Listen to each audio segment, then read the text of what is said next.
il nous a pris en charge. Puis là, il part, mais je le blâme pas.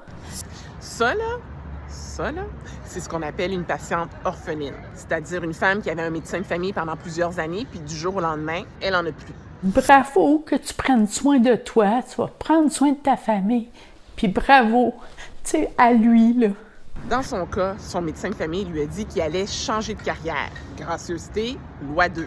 Le problème, c'est que Monique, elle a une maladie de sang et elle a besoin de traitement maintenant. Un témoignage qui est crève-cœur. Justement, la ministre déléguée de la Santé était de passage en Outaouais aujourd'hui. Fort probablement qu'elle va essayer de rassurer les patients. Et on ne devrait pas entendre des témoignages comme ça au Québec, notamment en Outaouais. Mais je pense surtout qu'elle va tenter de retenir les médecins. Puis la solution, c'est pas de quitter. La solution, là, c'est de se rasseoir ensemble, puis de pouvoir ouvrir le dialogue, trouver une solution. Je ne sais pas si vous le savez, là, l'heure est vraiment grave, les défections se multiplient. Il y a des centaines de médecins du côté du Québec qui ont décidé d'aller travailler en Ontario. Sur un autre sujet, Fred, il y a beaucoup d'actions aujourd'hui du côté de la Ville d'Ottawa.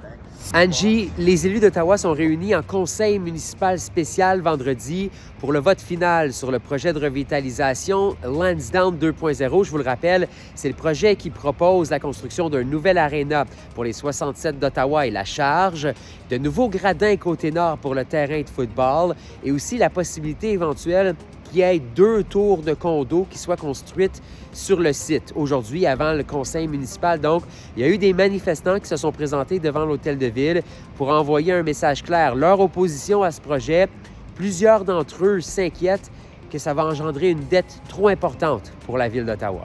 Merci pour tout ça, Fred. Comme tu l'as dit, le vote a lieu plus tard en journée. Pour tous ceux qui veulent avoir tous les détails, rendez-vous sur l'application Info de Radio-Canada.